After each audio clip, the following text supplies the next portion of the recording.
Olá, meus caros alunos da Uninter, sejam bem-vindos. Aula 2 agora de Físico-Química.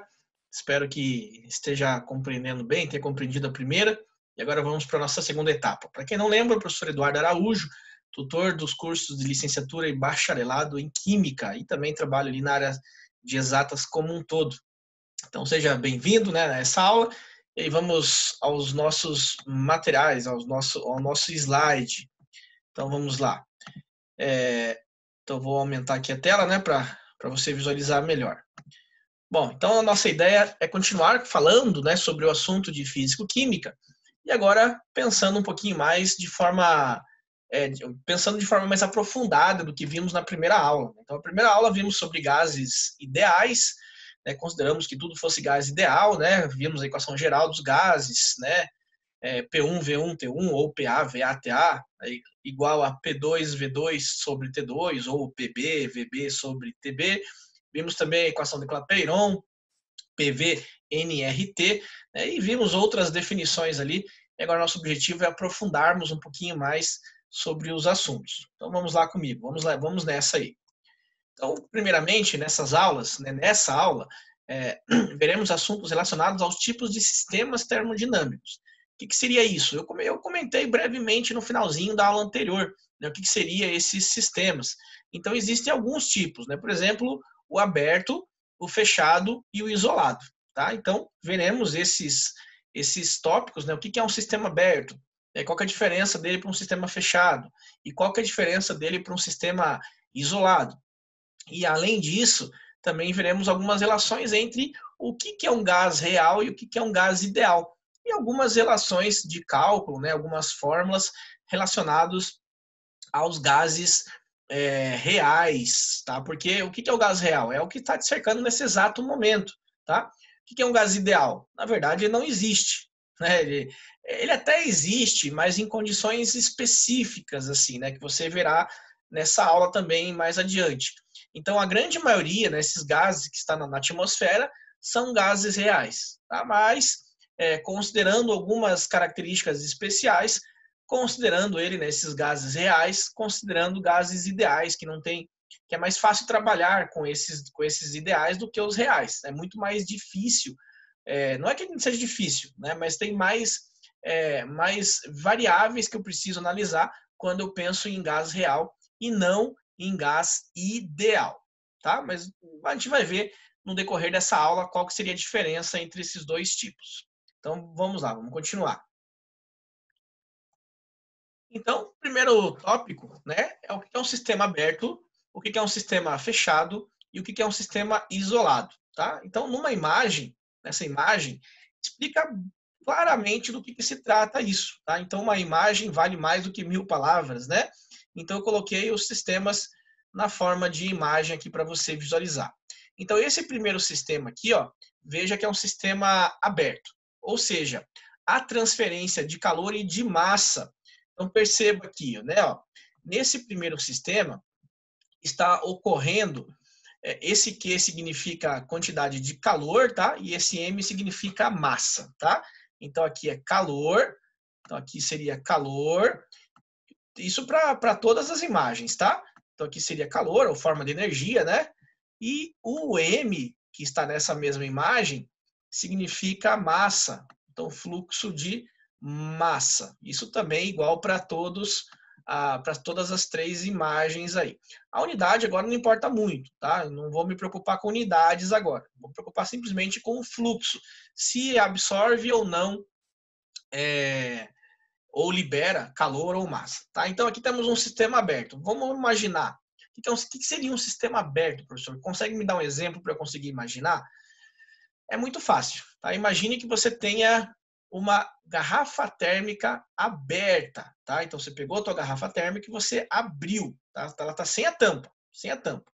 Você está colocando lá água quente, por exemplo, ainda para fazer aquele chimarrãozinho lá. Aqui no sul o povo gosta bastante, né? Então você está aberta. Você pode colocar água lá dentro? Sim. Você pode tirar água lá de dentro? Sim.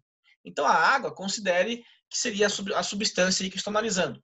Então você pode colocar água, pode tirar água? Sim. Então há um fluxo de massa, tá? Você pode colocar ou tirar aquela substância do interesse. Tá? Então, essa imagenzinha está mostrando justamente isso, né? Tem lá um determinado líquido qualquer, que está em verde aqui, e eu estou acrescentando calor, por exemplo. Né? E então, o que está acontecendo com essa água? Ou esse líquido aí? Ele está evaporando. E está evaporando, como não tem uma tampa fechando, está indo para a atmosfera. Tá? Então, significa que você tem um fluxo de massa aí, né? Ela está indo para a atmosfera, mas você pode ir colocando mais, certo? E o que acontece com o recipiente? Você pode colocar calor nesse recipiente? Sim, você pode colocar calor, tá? Você pode tirar calor? Ah, não, tá muito, muito quente. Eu quero fazer o seguinte, eu vou deixar um pouco na geladeira. Não faça isso, tá? Que senão vai gastar bastante energia da sua geladeira. Quando está muito quente, você deve colocar num ambiente aberto, espera esfriar, depois coloque na sua geladeira.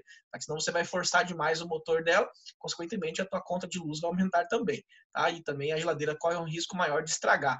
Ela vai durar menos tempo. Mas vamos imaginar isso, tá? Que seja uma geladeira assim que não quebre, né? Que seja aquela geladeira assim de 10 mil reais. Se bem que ela também quebra, né? Essa que você deve cuidar mais, né? Justamente porque essa é mais complicada de você comprar outra. Então imagine que você tem uma geladeira que seja inquebrável. Então você está com um ambiente bem quente, bem quente. Você não consegue nem pegar. Coloca dentro dessa geladeira. O que vai acontecer? O calor vai sair dessa solução, né, desse líquido, em direção ao meio externo. Então perceba o seguinte, ó, que nesse primeiro aqui, eu posso perder massa, porque está aberto, né? Então a massa pode evaporar, por exemplo, a água, né? Pode evaporar, mas eu também posso colocar massa. Tá? Então eu posso colocar mais água se eu quiser. Tá?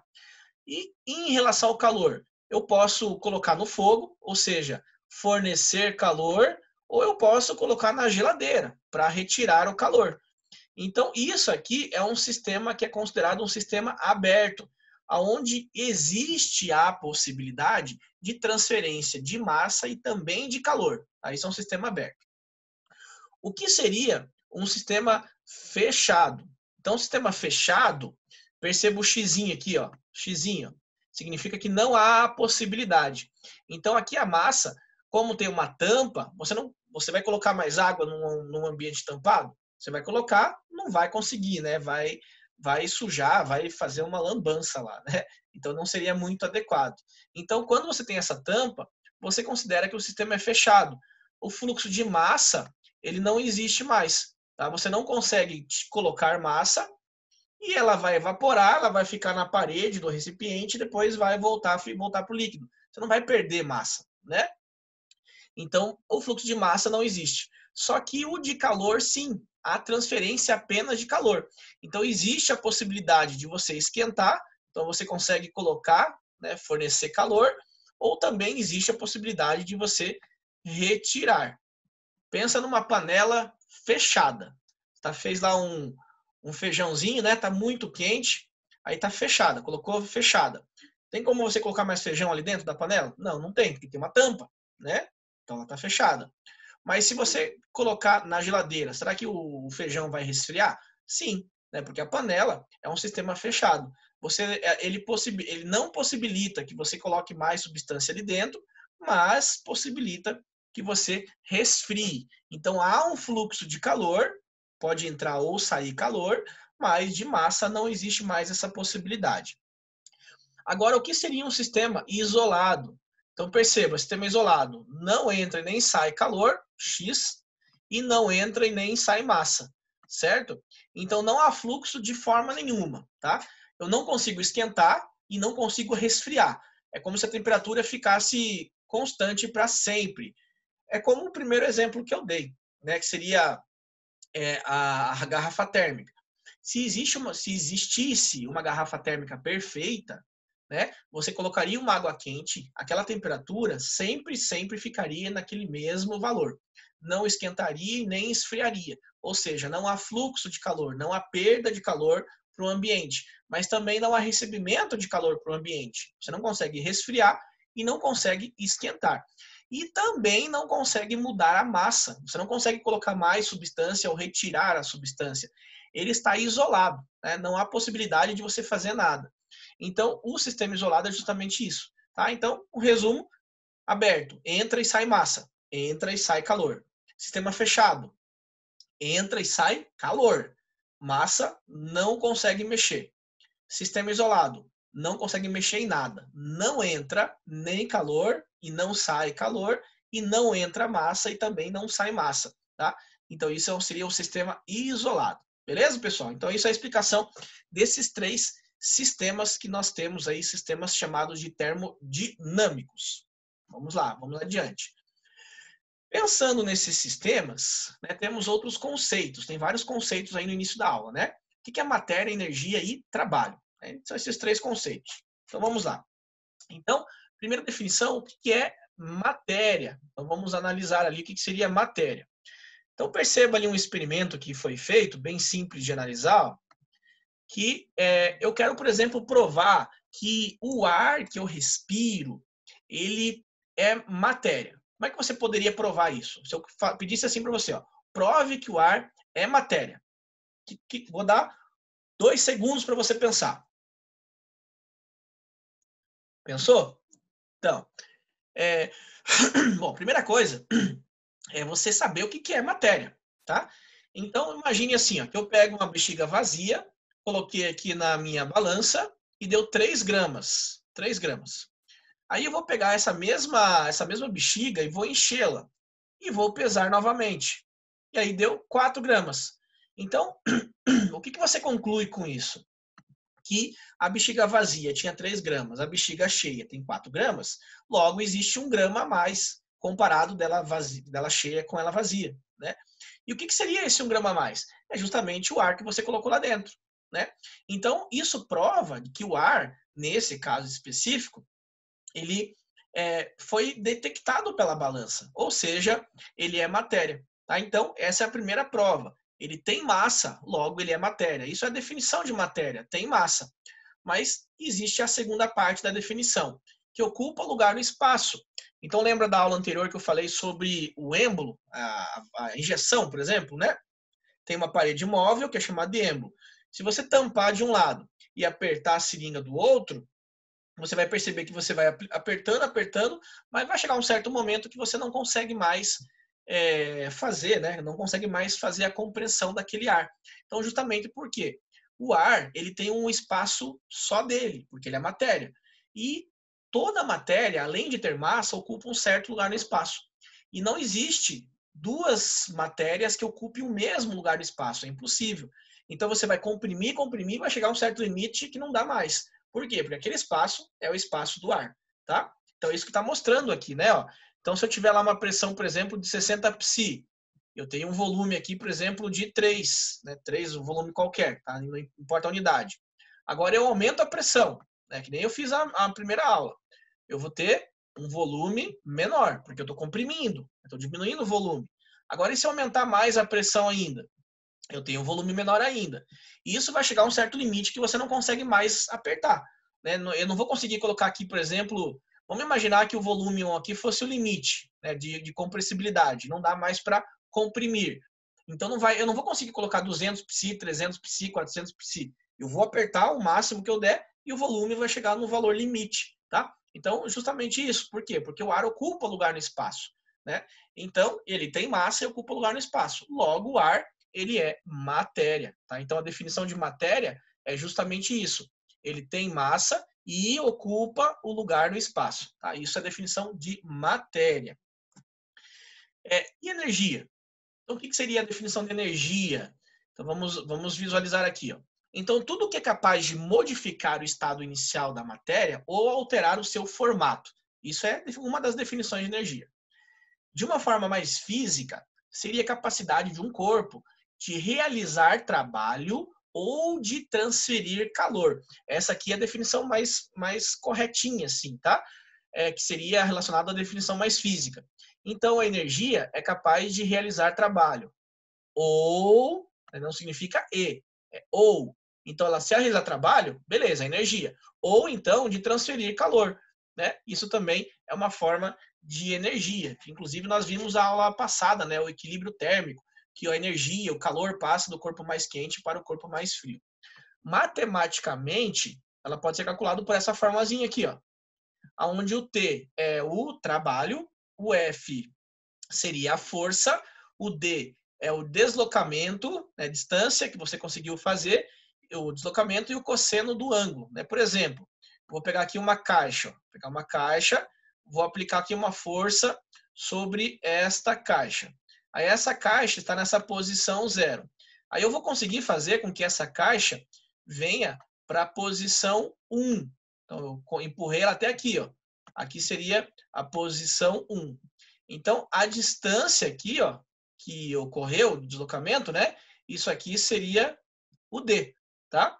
A força que foi aplicada aqui, né, qual foi a força? Daí depende, tem várias formas, né? Isso seria o F, a força aplicada para ocorrer esse deslocamento. O que é o cosseno? A forma que eu puxo. Tá? Então, se eu puxar a caixa desse jeito, é um tipo de ângulo. Se eu puxar a caixa desse jeito aqui, ó, para meio para cima, aí você já vai ter um ângulo de abertura. Se eu puxar para cá, ó, vai ter um ângulo maior de abertura. Se eu puxar para cima, ela nem vai para o lado, ela vai subir, né? Então ela teria o ângulo maior de abertura aqui. Tá? Então esse ângulo de abertura é justamente o cosseno desse ângulo que você vai visualizar aqui, tá? Conforme você vai aumentando ou diminuindo esse ângulo, você vai tendo um valor ali para o cosseno, tá? Então você simplesmente utiliza essa forma. Então o trabalho nada mais é do que a força vezes a distância de deslocamento vezes o ângulo que você aplicou essa força aí, tá? Juntando tudo isso, você tem a definição da energia. Então, para realizar trabalho, ou seja, a energia realiza trabalho. Então, precisa ter uma aplicação de uma força, mas não somente isso. Precisa ter um deslocamento, tá? Precisa ter esses dois aqui, ó, para ser considerado energia. Precisa ter força e deslocamento. Ou simplesmente transferir calor, porque é um tipo de deslocamento, né? É um tipo de deslocamento de calor, né? Então, transferência de calor não deixa de ser uma energia. Tranquilo? Então, isso que significa essa formulazinha aí. Então, vamos lá à frente. Aí, quando falamos da termodinâmica, existem algumas leis. Na aula passada, nós vimos a lei zero, né? Que se eu tenho um corpo A e um corpo B, estão à mesma temperatura, e eu tenho um corpo C, que está na temperatura, por exemplo, do A, logo ele também está na temperatura do outro, tá? Então, tem o A e B com a mesma temperatura. E o C está com a temperatura do A. Logo, ele também está com a temperatura do B. Tá? Então, a lei termodinâmica fala que os corpos, a lei em equilíbrio, né, de uma forma bem simplificada que eu falei para vocês agora, tá? Isso é a lei zero, tá?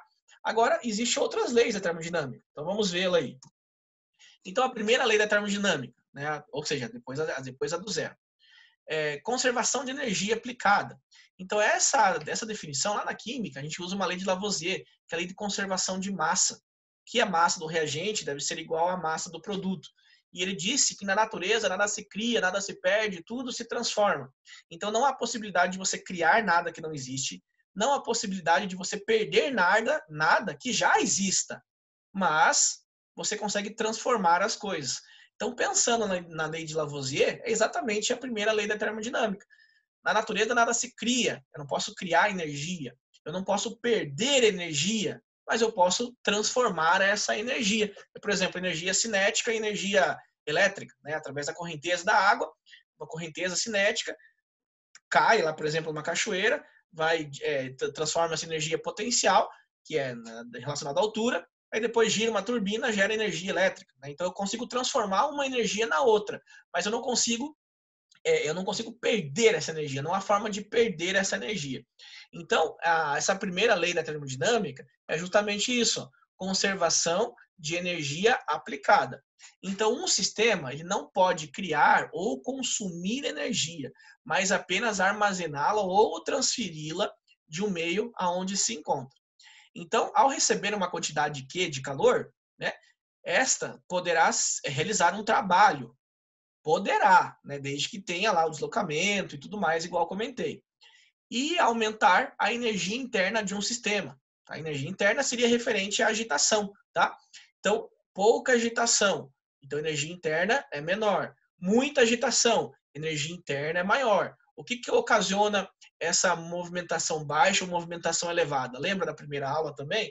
Eu falei que a agitação de molécula é referente à temperatura, tá? Então, baixa temperatura, pouco calor, né? Ou seja, movimentação mais lenta. A alta temperatura, maior a quantidade de calor. Então, agitação maior, tá? Então, essa agitação é justamente a energia relacionado à energia interna de um sistema, né? De uma forma simplificada, a quantidade de calor que tem internamente nesse sistema, que nós representamos como ΔU. Então, aqui ó, existe a expressão matemática dessa lei aí, né? Ó. Então, diz assim, ó, a quantidade de calor nada mais é do que a igualdade entre o trabalho, que é o T, somado com a energia interna. Tá? Então, de uma forma geral, seria isso daí a quantidade de calor, né? Pensando matematicamente na primeira lei da termodinâmica. Beleza? Vamos continuar. Em relação ao fluxo de calor, né? Você tem uma tabelinha aí ó, que mostra isso. Se o teu corpo recebe calor, ele realiza trabalho. Isso se a energia interna do seu sistema aumenta, porque ele está recebendo calor, está numa temperatura. Recebe calor, começa a movimentar mais. Né? Então a energia interna do sistema aumenta. Quando que vai acontecer isso? Quando a quantidade de calor, né, a temperatura, o ΔU foi tudo maior do que zero, né? Ou seja, valores positivos. Agora, e se a substância cede calor? Então, ela está numa temperatura lá, ó. Aí ela cede calor. O que vai acontecer com o trabalho? Ela vai receber o trabalho. Então ela vai ser o objeto que receberá o trabalho. Por exemplo, aquela caixa que eu empurrei, né? Então ela está recebendo energia, né? Recebendo uma força aplicada sobre ela. Então seria mais ou menos isso. E o que acontece com a energia do sistema? Claro, se ela está liberando calor, ou seja, a temperatura está baixando. Se a temperatura está baixando, a energia cinética, muito rápida, perde calor e começa a se tornar mais lenta, certo? Então a energia interna do sistema diminui. Quando que acontece isso, né? Quando os valores são menores do que zero. E quando não há troca de calor? Ou seja, não realizará trabalho. Precisa ter uma troca de calor para realizar trabalho.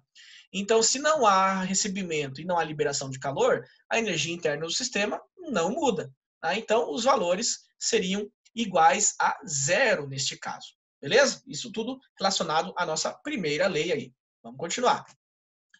Um exemplo, né, de cálculo aí numérico. Ao receber uma quantidade de calor, Q igual a 50 joules, um gás realiza um trabalho igual a 12 joules. Sabendo que a energia interna do sistema antes de receber era de 100 joules. U, qual seria esta energia após o recebimento? Né? Então, simplesmente foi aberto a formulazinha aqui. Ó. Então, foi colocado o Q, né, que é a quantidade de calor, só para você entender da onde vieram esses dados aí. Então, o Q, né, que é 50, ó, ele falou aqui, ó, o Q é 50 no enunciado, também falou que o trabalho, né, sabendo que a energia interna antes do calor, né, e o trabalho era igual a 12, então substitui aqui, ó, e o ΔU significa a variação da energia interna. Tudo que for delta é energia interna final, sempre é final menos inicial, a variação. Então, energia interna final menos a energia interna inicial. Tudo que for variação é sempre final menos inicial. Então, foi aberto isso aqui. Ó. Então, ele diz assim, ó, sabendo que a energia interna do sistema antes de receber, é inicial, certo? Então, inicial, no lugar do I que eu coloquei aqui, coloquei 100. E após? Após será a energia final, que é justamente isso que ele está perguntando, deixei como F. Então, aqui ó, seria a energia final. Tá? Aí é só você resolver as continhas aqui, né? E aí você vai chegar que a energia aqui, no caso final, né, seria equivalente a 138 joules. Você pode colocar ali que vai dar essa igualdade aí para essa continha. Bem fácil, né? Bem simples. Usei a expressão aí matemática da primeira lei. Então vamos lá, vamos continuar.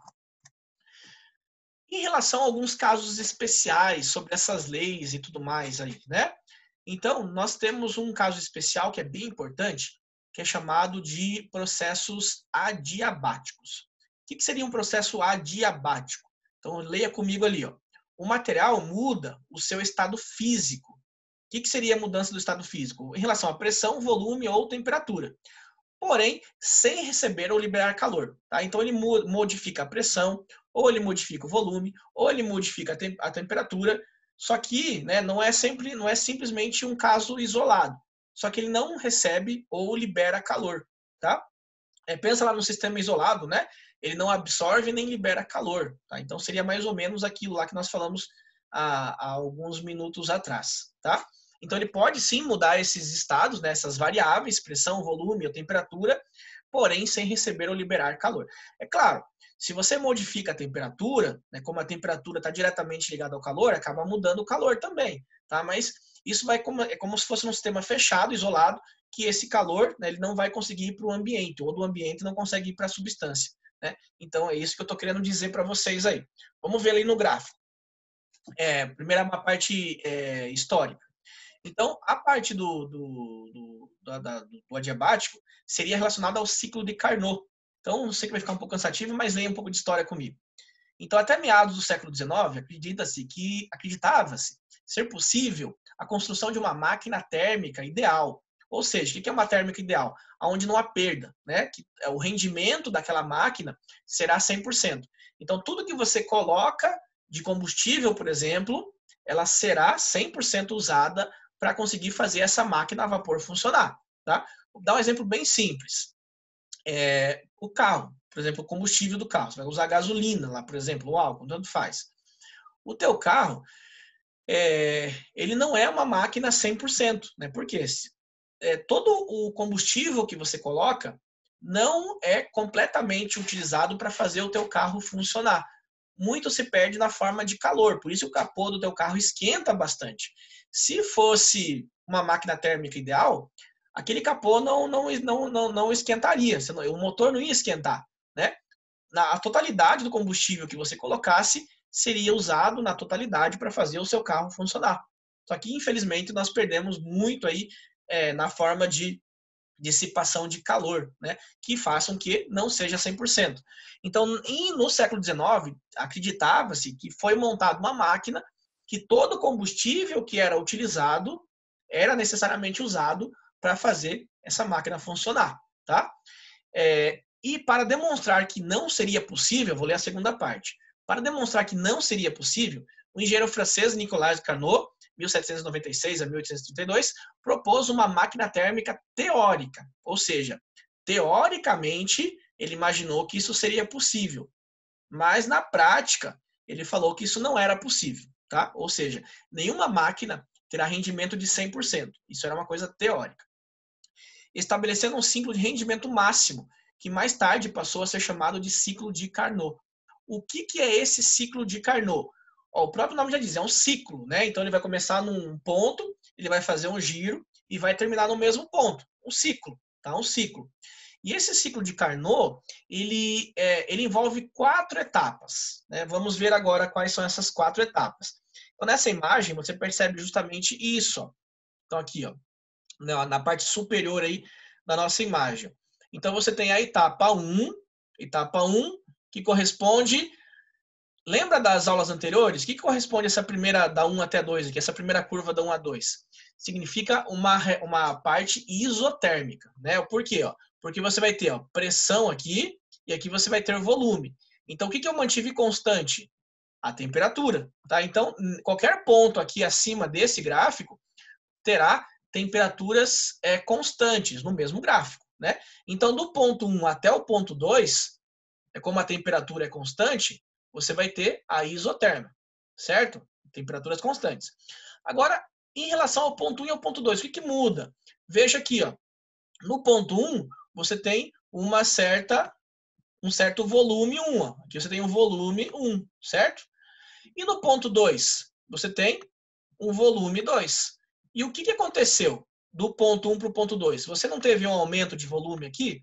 Ou seja, você teve uma expansão. Então, ó, compressão, compressibilidade, expansão, certo? Então, você aumentou o volume. Então, aconteceu uma expansão. Então, do ponto 1 para o ponto 2, você tem uma expansão isotérmica, certo? Aí começa a aparecer a parte adiabática. Então, veja aqui, ó, do ponto 3 para o ponto 4, já é uma outra curva de compressão isotérmica. Por que compressão? Vamos analisar. Ó. Ponto 3, vamos colocar aqui. Ó. Então, aqui você tem o volume 3. E o ponto 4? Ponto 4 está aqui, ó, mais ou menos aqui, assim, né? Ó. Então, você tem o volume 4. O que aconteceu do 3 para o 4? Não diminuiu o volume? Não diminuiu o volume para cá? Então você teve uma compressão. E essa compressão, em qualquer ponto, né, desse gráfico, ó, você tem temperaturas constantes. Então você tem uma compressão isotérmica, certo? Só que para eu mudar de um gráfico de isotérmica para outro gráfico de isotérmica, eu preciso fazer a expansão adiabática. Ou seja, sem a mudança, né, sem o fluxo de calor. Então, do ponto 2 ao ponto 3, eu tenho a expansão. Você pode ver, ó, volume 2 e o volume 3, né, o volume 3 é maior, existe uma expansão. E para você mudar essa isoterma, você só consegue mudar na forma adiabática. Tá? Então, do 2 para o 3, você fez uma expansão adiabática.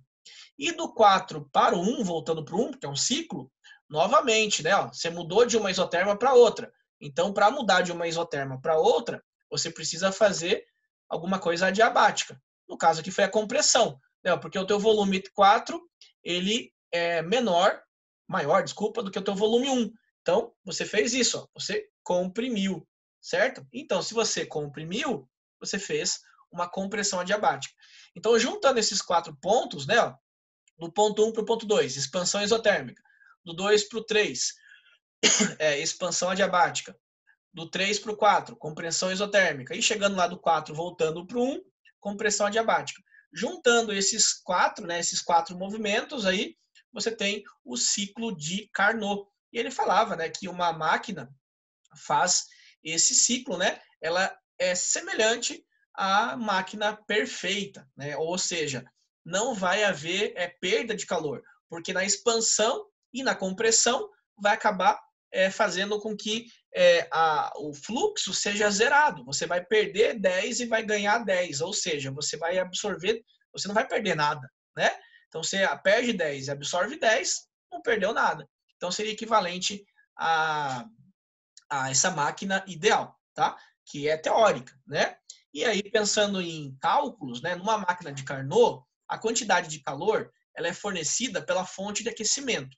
E a quantidade cedida, a fonte de resfriamento, são proporcionais às temperaturas absolutas. Matematicamente, é isso que ele está falando aqui. Ó. Quantidade de calor, 2, por exemplo, quantidade de calor cedida, dividido pela quantidade de calor recebida, então, recebida e vamos voltar aqui para não confundir vocês, tá? Então esse Q1 é a quantidade fornecida. Então Q1 quantidade fornecida, Q2 é a quantidade recebida. Então a quantidade de calor fornecida e recebida, né? Ela vai ser igual à variação de temperatura, a razão das temperaturas da mesma forma. Pensando na forma de Carnot, seria essa aqui, ó. Então essa aqui que é a forma de Carnot. N, que seria o quanto que uma máquina realmente utiliza, né? Seria rendimento, é igual a 1 menos justamente o Q2 sobre o Q1. Só que o Q2 sobre o Q1 é igual ao T2 sobre o T1. Então eu posso simplesmente fazer uma divisão, fazer uma substituição bem simples aqui, né? Então você vai ter o que aí? Sendo que a temperatura 2 é absoluta da fonte de resfriamento, conforme eu disse agora há pouco, né? E T1 a temperatura da fonte de aquecimento. Então vamos a um exemplo. Qual seria o rendimento máximo teórico de uma máquina a vapor, cujo fluido entra a 560, ou seja, vamos ver, ó, entra a 560, seria fonte de aquecimento, que é o T1, certo? E ele abandona o ciclo, ou seja, abandonando o ciclo, temperatura de resfriamento. Ó, então, temperatura de resfriamento, T2. Que no caso aqui seria 200. Então, aplicando na fórmula, né, ó, ficaria assim, ó, N igual a 1 menos 200 sobre 560. Só que aí perceba que a temperatura tem que estar em graus Kelvin, tá? Que aqui está em Celsius, tá? Sistema internacional. Então, é simplesmente Celsius para Kelvin é você somar 273. Tá? Então, temperatura em Kelvin vai ser igual à tua temperatura em Celsius, a temperatura em Celsius, mais aproximadamente 273,15, tá? Estou arredondando aqui, ó, 273. Então, a primeira era 0 Celsius, né? Ou, sei lá, 200 Celsius, mais 273. A outra 560, mais 273. Eu coloquei aqui, ó. Aí, fazendo essa continha, né? você vai ver que esse N vai dar 43. Ou seja, essa máquina teria um rendimento de aproximadamente 43%. O que significa na prática isso? 43% vai ser responsável pela movimentação, né, pelo deslocamento, e aí 57%, que a somatória tem que dar 100, né? 57% seria equivalente à perda, né, na forma de calor, por exemplo. Né? Juntando tudo isso, né, a perda mais o meu rendimento, tem que ser a quantidade total de energia que eu tinha, que no caso era 100%. Tranquilo? Então é bem simples, né? Então essa máquina seria equivalente a 43% de rendimento. Vamos continuar lá. Em relação a cálculo de quantidade de calor, nós estamos falando de calor, né? E como é que eu faço para calcular o calor? Então, o calor, uma das formas, tá? Tem várias outras, tá? Uma das formas é você usar o calorímetro, né? O que seria esse calorímetro? Então, imagine aqui, ó, que você tem uma resistência. Eu quero, por exemplo, medir a quantidade de calor que tem num determinado alimento. Então, você vai colocar esse alimento aqui, né? Ó, sei lá, um alimento qualquer. Vou colocar uma uva aqui. E aí você vai começar a passar essa corrente elétrica, que é através desse resistor. E aí isso aqui vai começar a esquentar. Né? E aí você vai ter água aqui fora, no calorímetro, que seria água a uma temperatura inicial. Aí você vai lá medir, ó, temperatura inicial. Aí, o que vai acontecer? Você fornecendo calor aqui, vai começar a esquentar, esse calor vai em direção à água. E a água começa a esquentar. E aí você vai chegar a um certo limite que vai estar no equilíbrio entre as duas. E aí você vai ter a temperatura inicial e a tua temperatura final, que aí justamente vai ser esse ΔT aqui, ó, que você vai usar. Tá? Então a temperatura antes de você fazer a queima e a temperatura após você fazer a queima. Tá? Isso vai ser a variação de temperatura da água ali dentro do calorímetro. Se for água, esse C aqui, ó, você vai usar 1, tá? 1, claro, né, que é o calor específico, tá? Ele pode ser em caloria por graus, por grama, graus Celsius, ou joules por quilogramas Kelvin, tá? As duas unidades aqui, tá? Então, se for caloria ou se for joule, pode ser 1 ou 4,18, né? Que um é equivalente ao outro. E esse M aqui, né, é a massa da substância que você está queimando. Então, se queimar 10 gramas, gera uma certa quantidade de calor. Queimar 20 gramas, gera uma outra quantidade. Pensa no alimento, né? Você pega lá um rótulo, né? Pega uma maionese lá, por exemplo, tinha uma propaganda atrás, falava uma colher de maionese, dessa maionese específica, que eu não vou fazer propaganda, gera 40 calorias. Se eu pegar 2 colheres, uma massa maior, né? 80 calorias. Se eu pegar 3 colheres, uma massa maior.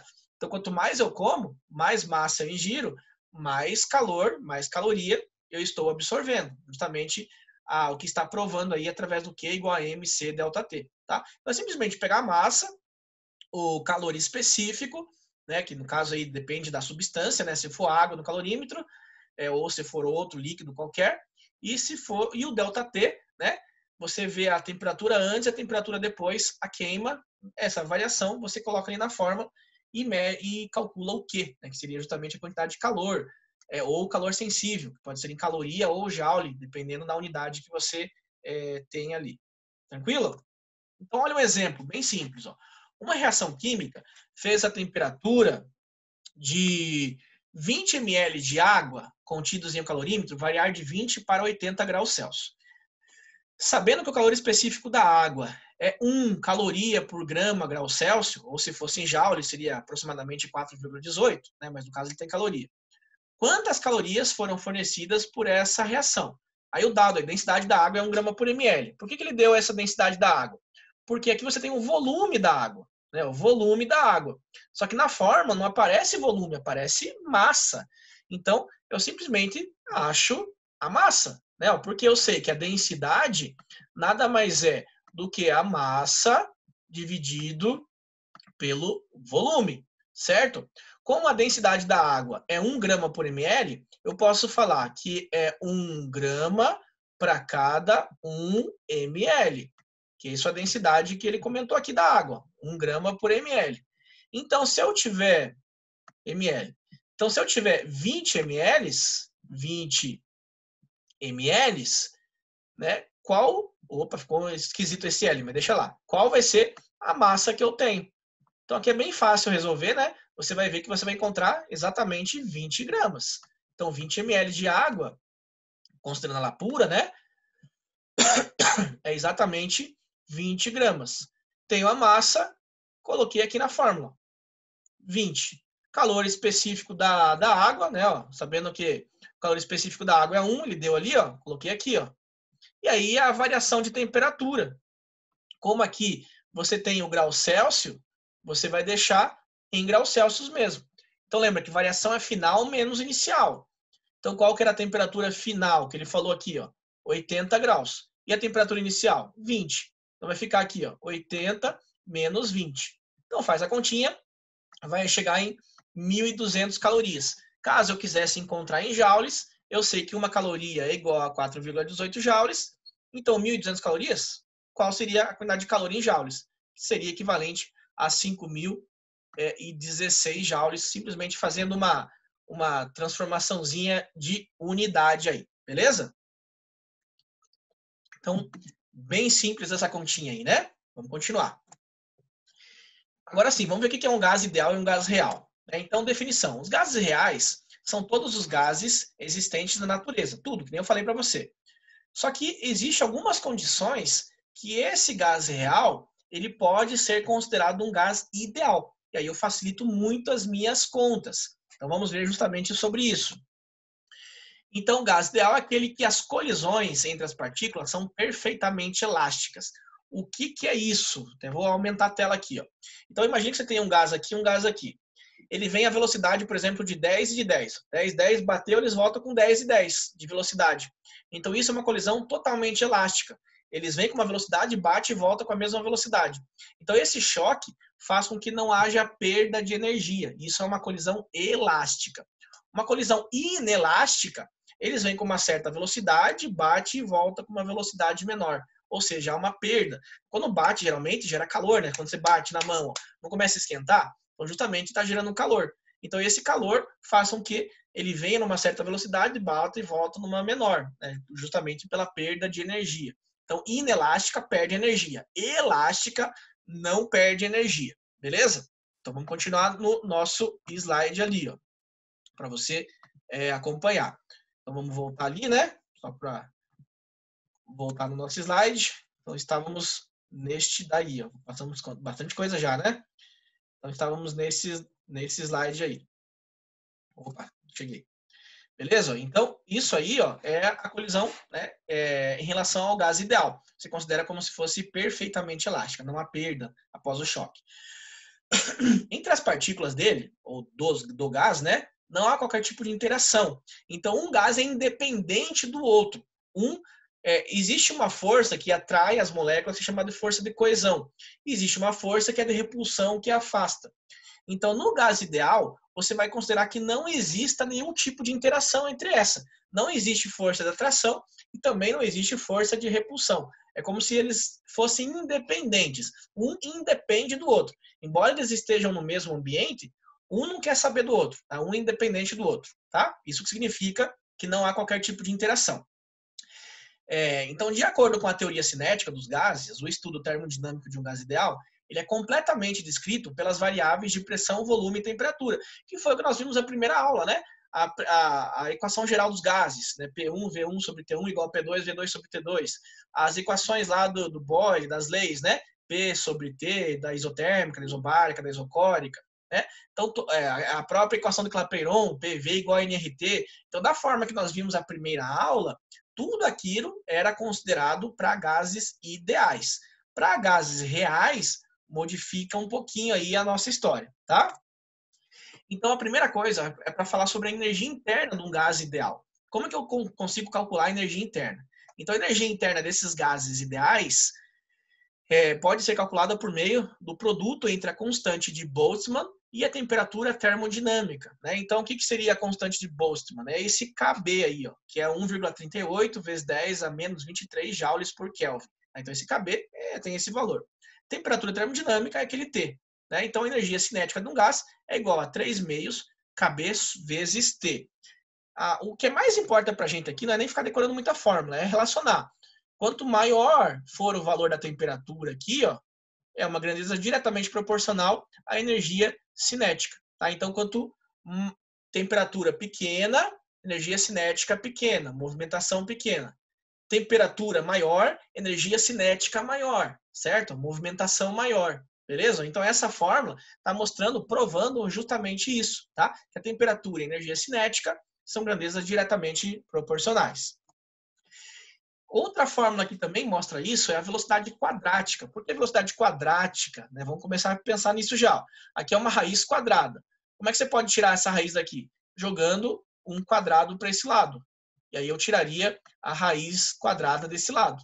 Então, a velocidade quadrática, justamente por causa disso. Se eu quiser tirar esse quadrado, eu jogo a raiz para o outro lado, igual estava no início. Né? Então, a velocidade ao quadrado, que é a velocidade quadrática, é igual a 3 vezes R, constante universal dos gases, vezes a temperatura termodinâmica, sobre a massa molar da substância. Tá? Sendo que a massa molar é dada em gramas por mol. Então, essa fórmula permite o quê? Visualizar que um acréscimo da temperatura de um gás ideal resulta em um aumento da sua velocidade. Mesmo esquema, né? Ó, temperatura. Se eu aumento a temperatura, diretamente proporcional à velocidade. E a velocidade é diretamente proporcional à energia cinética.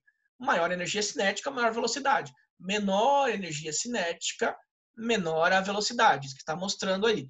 E também a velocidade, ela é inversamente proporcional à massa. Então, se eu tiver uma velocidade maior, consequentemente, eu preciso de ter uma massa menor, tá? Que é uma grandeza inversamente proporcional. Beleza? Então, substâncias gasosas com massas grandes, muito grande, ela se movimenta mais lentamente. Consequentemente, a temperatura dela é menor. Gases com massa menos elevada, ou seja, mais leves, né, se movimentam mais rapidamente. Então, consequentemente, a temperatura seria maior. É isso que está mostrando aí. Beleza? Em relação aos gases reais, né, que nós vimos a equação do Clapeyron, PV igual a nRT, isso é para gás ideal. Para gás real, né, há um certo desvio daquela fórmula, que nós vamos ver agora. Então, os desvios entre o comportamento dos gases reais seria aquele que seria de se esperar pela observância desses gases.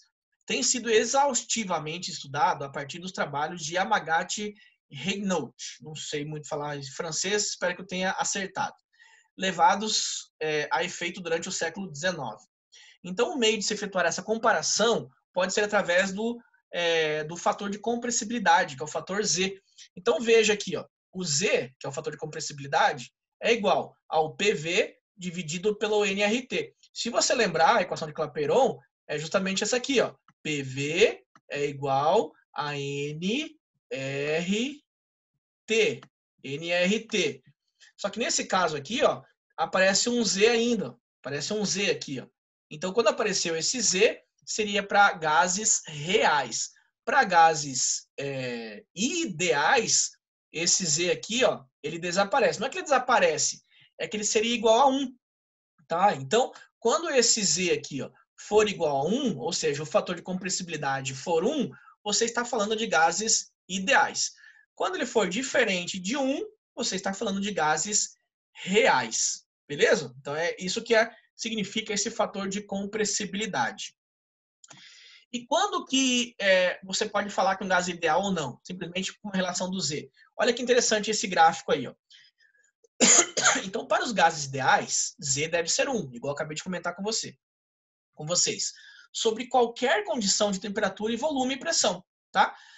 Porém, foi observado experimentalmente que esse Z ele desvia-se consideravelmente de 1 sob pressões mais altas e temperaturas mais baixas. É isso que está mostrando aí nesse gráfico. Ou seja, se ele se desvia do Z, ele começa a se aproximar de um gás real. Né? Se ele desvia de 1. Né? Se ele se aproxima de 1, ele começa a se aproximar de um gás real. Desculpa, ideal. Então, mais próximo de 1, gases ideais. Mais afastados de 1, o Z, né? Gases reais. Então, veja aqui, ó. Então, aqui você tem, ó, a relação, ó, PV dividido por RT. O que é PV por RT? É isso aqui, ó. PV dividido por RT. que é justamente o valor do fator de compressibilidade, tá? Isso considerando com um número de mols igual a 1, né? Então aqui, ó, aqui seria os valores do Z, então, né? Os valores do Z. Então veja que o teu Z, ele tem vários valores aqui, ó. Valor 1, que seria o teu gás ideal.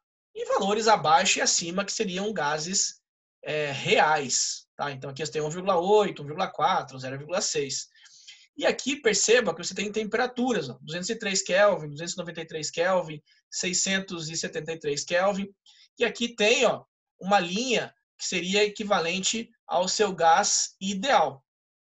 Então perceba o seguinte, ó, quem mais se aproxima ao gás ideal? Veja aqui, ó, seriam valores com essas temperaturas aqui, ó. Então 203, a temperatura está lá em cima, 293, 673.